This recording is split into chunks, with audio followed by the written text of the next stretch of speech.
ఖమ్మం జిల్లా ఒంగోలులో political group war నడుస్తోంది. జనసేన నేత మాజీ మంత్రి బాలినేని శ్రీనివాస్ రెడ్డి బర్త్డే ఫ్లెక్సీని గుర్తు తెలియని వ్యక్తులు చింపేశారు. దీంతో ఓ వర్గం నాయకులు బాలినేని అనుచరుల మధ్య వివాదం రాజుకుంది. బాలినేని బర్త్డే సందర్భంగా ఒంగోలులో పలు చోట్ల భారీ ఫ్లెక్సీలను ఏర్పాటు చేశారు బాలినేని అభిమానులు. అద్దంకి బస్టాండ్ సెంటర్లో ఏర్పాటు చేసిన ఫ్లెక్సీలను నిన్న రాత్రి సమయంలో గుర్తు తెలియని వ్యక్తులు చింపేయటంతో ఆయన అనుచరులు ఆందోళనకు దిగారు. ఈ ఫ్లెక్సీ వార్ కి సంబంధించి మరిన్ని డీటెయిల్స్ మా ప్రతినిధి శంకర్ అందిస్తారు. శంకర్, నిన్న బాలినేని శ్రీనివాస్ రెడ్డి జన్మదిన సందర్భంగా నిన్న ఒంగోలు పట్టణంలో భారీ ఎత్తున ఆయన అనుచర వర్గం అనేది ఫ్లెక్సీని ఏర్పాటు చేసింది. సో ఈ సందర్భంగా అర్ధరాత్రి వేళ గుర్తు తెలియని వ్యక్తులు బాలినేని ఫ్లెక్సీలను చించివేయడం అనేది మరోసారి వివాదం అనేది కొనసాగుతుంది. గతంలో ఏదైతే జనసేన అంటే వైసీపీ పార్టీని వీడి జనసేన పార్టీలో చేరబోతున్న సందర్భంగా పట్టణంలో భారీ ఎత్తున గతంలో ఏర్పాటు చేసిన ఫ్లెక్సీలను కూటమి పార్టీ నాయకులు బాలినేని ఫ్లెక్సీలను గతంలో చించివేయడం జరిగింది.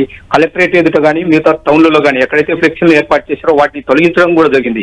మున్సిపాలిటీ అధికారులు వాటిని కూడా కార్యాలయం కూడా గతంలో తరలించడం జరిగింది. అదే సందర్భంలో జనసేన పార్టీలు చేరబోయే సమయంలో ఇక్కడి నుంచి ఒంగోలు నుంచి బయలుదేరుతున్న సమయంలో అప్పుడు కూడా ఏర్పాటు చేసినటువంటి ఫ్లెక్సీలను తొలగించడం జరిగింది. ఆ తర్వాత ఏర్పాటు చేసిన కూడా ఫ్లెక్సీలను తొలగించడం జరిగింది. ఇలా 2-3 సందర్భాల్లో టౌన్ లో ఏర్పాటు చేసినటువంటి బాలినేని ఫ్లెక్సీలను కూటమి పార్టీ నాయకులు కానీ టీడీపీ కార్యకర్తలు కానీ ఆగ్రహంతో బాలినేని ఫ్లెక్సీలను తొలగించడం జరిగింది. బాలినేని జనసేన రాకను తీవ్రంగా విభేదిస్తున్న పరిస్థితే ఒంగోలు పట్టణంలో నెలకొంది. పార్టీలో చేరిన తర్వాత ఒంగోలు పట్టణానికి బాలినేని దూరమయ్యారు. పార్టీని చేరిన తర్వాత విజయవాడ నుంచి ఒక సందర్భంలో ఒంగోలు మాత్రమే వచ్చారు. ఆ తర్వాత ఒంగోలు మకం కూడా చూడలేని పరిస్థితి అనేది బాలినేనికి ఉంది. సో ఇదే పరిస్థితుల్లో ప్రస్తుతం జన్మదిన సందర్భంగా ఫ్లెక్సీలను చించివేయడం, బాలినేని ఫ్లెక్సీలను తొలగించడం అనేది మరోసారి వివాదాస్పదంగా మారింది. అయితే ఇది ఆయన వ్యతిరేకులైనటువంటి కూటమి పార్టీలోని నాయకులే కార్యకర్తలు ఈ పని చేశారా లేకపోతే ఇతరులు చించివేశారా అనే ఒక విచారణ అయితే ప్రస్తుతం కొనసాగుతుంది.